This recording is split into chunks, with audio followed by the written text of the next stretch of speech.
What's up, Smashers? I'm Zach. And I'm Aposl, and we're here with Video Game Bootcamp. And this is the weekly Smash 4 update, episode 9. The weekly Smash 4 update. Alright guys, before we start with this week's updates, I'm going to go into a little bit of a rumor that's been going around the internet. Apparently, Falco from the Star Fox series was accidentally leaked to one of these Japanese sites. Now, I know what y'all are thinking. We all knew Falco was going to be in the game. We've heard plenty of rumors and a bunch of crap flying through the internet every week in and out about Smash 4. The interesting thing is, if this leak is real, the design for Falco looks very Brawl-esque with a few detailed tweaks. That, paired with the fact that it's pretty much the same thing they did with the design for Fox, makes me say, yes, I believe that this leak is actual fact. Monday! Hope you're not sick of Rosalina yet!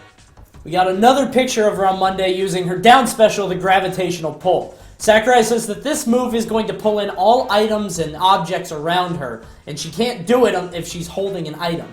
Now, while some competitive players would be quick to write this move off, don't be so fast.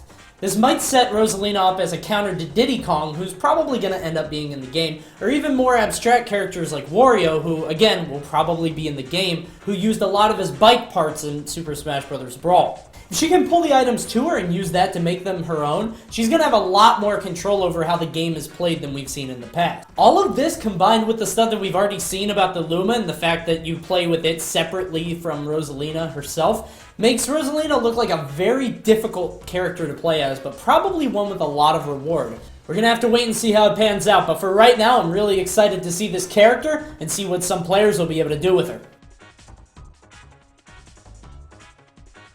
Tuesday, and we have a picture of a new item.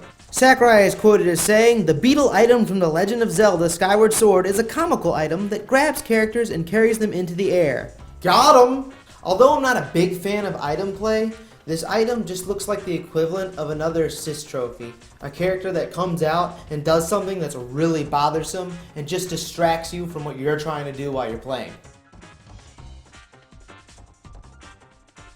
Wednesday. Remember how we said Palutena might be in the game? Here she is on a statue. In this update, we get a shot of Palutena, the goddess of light, standing on one of the stages.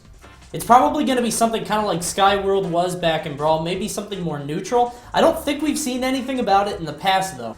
We're hoping that just like Toon Link, Palutena will still be playable if she's in the game, but even if she's not, we'll leave it to Alfonso.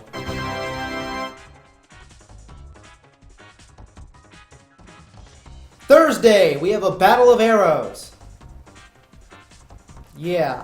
Sakurai is quoted as saying, "Both Link and Pit use bows, but when they fire simultaneously, the arrows meet and cancel out closer to Pit. Besides attack power and projectile speed, there are many elements that affect tactics such as accuracy, vulnerability after attacking, and even seemingly unrelated features like a character's physical abilities." Alright, let's be serious. Nobody cares about arrow battles or projectile spamming. That's pretty boring, and this picture is pretty lame. But what excites me is what Sakurai says with this picture. I really like where Sakurai's head's at with this comment. He's talking about minor details that affect gameplay in very significant ways. The lag after attacks, the physical properties of characters, their speed, their fall speed, their weight, how floaty they are in the air. All these things affect how a character can be comboed, how fast they can combo, and all sorts of other things that are really important to the game. In the end, I just can't wait to get my hands on Smash 4 and see the final product.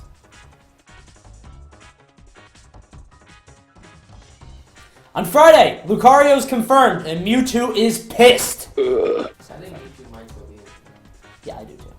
The rumor circulating around whether or not Lucario would be joining Smash 4 can now be put to rest. He's going to be in the game. In the post, Sakurai didn't really say much, except for the fact that he was in Smash 4 and that his aura effect is going to be a lot stronger. Now, Lucario had a unique effect back in Super Smash Bros. Brawl, which was kind of like a rubber banding mechanism.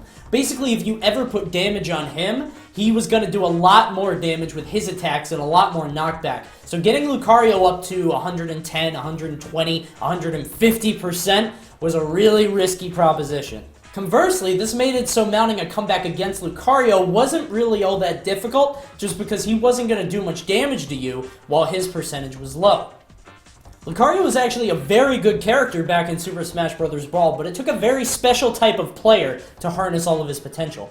If he's going to be a lot stronger, as Sakurai seems to be indicating, we're going to see a lot of play from him, I predict. That was an awkward sentence. I know a lot of Melee heads are upset that he's going to be in the game because they don't think that Mewtwo's going to make it, but I wouldn't be so sure. After all the clamoring that's been done since the announcement of Smash 4 way back whenever it was, I think Sakurai would do well to listen to the fans. There's probably going to be some incarnation of a Mew of some type. Isn't there like a Mew 3 or something? Is it Mewtwo X? Is it? I don't play Pokemon. I don't know. I think it's going to be something. I mean, there's a new Pokemon rep in every single game up until now, and the franchise has expanded so rapidly that there's really no reason not to include something. To harken back to Melee's old days with Mewtwo would be a really wise choice, I think.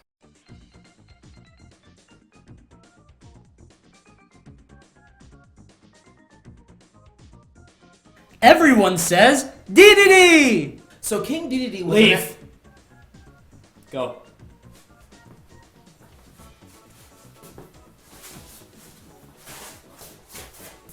So, you guys want DeDeDe, huh? Okay, for anybody that didn't know, I was a competitive DeDeDe player way back in Brawl. I quit after a few years, but back in 2010, I was the guy. If anybody's going to be talking about DeDeDe as a character, it's going to be me. So, let's look at what we're dealing with here.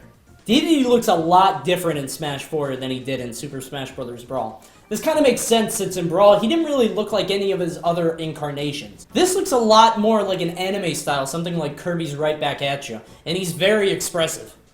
If you look at all of his moves, they all seem to have some kind of facial expression, and even during the Jet Hammer, he's actually got beads of sweat coming down his face, probably because it's such a move. Overall, his moveset looks pretty similar in these pictures that we've seen. You can see his neutral air here, he's got his up B, and he even has his crouch. So far, this is looking pretty much like a standard Brawl copy-paste job, but if you look carefully, he's got one thing that I'm not really sure about. Now, this could just be some cheeky positioning on Sakurai's part, sure, but it looks like Villager is actually hanging off of DeDeDe's hammer.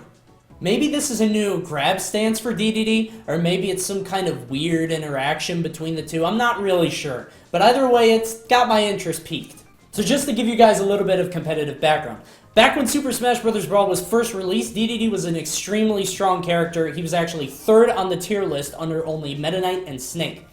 With each consecutive tier list iteration, however, he seemed to drop off. This is because players found ways around his superior grab game and zoning potential. Basically, people found ways to not get close to him and camp him out or attack him with long-range projectiles. He finally ended up where he is now, which is just above mid-tier at the bottom of high. And it's a good place for him. I'm a little worried though, because if this is just a standard copy and paste job, we've seen how those go. Jigglypuff was pretty much copy and pasted from Melee into Brawl, except for the unexplainable nerf on her rest. And Captain Falcon was pretty similar between the two games, and he was awful. So if DeDeDe gets the same treatment, I'm not really optimistic. As somebody that got really frustrated with Brawl and DeDeDe and quit the game to play League of Legends, I'm really hoping that he comes back strong. But if he doesn't, I'll always have Banjo-Kazooie, right? Yeah, right. So with the release of Donkey Kong Country Tropical Freeze in a few weeks, there have been a lot of talks about what Kong will be next joining the Smash series. And a lot of people are saying it's going to be Dixie. Our question this week is a little weird, but we want to keep it open-ended. If you could add any character from the Kong clan into the next Smash game, who would it be? Really, you could pick anybody. Alright guys, answer the question in the comments below. Don't forget to like the video, and if you like what we're doing with the Smash 4 weekly update, please subscribe to the channel.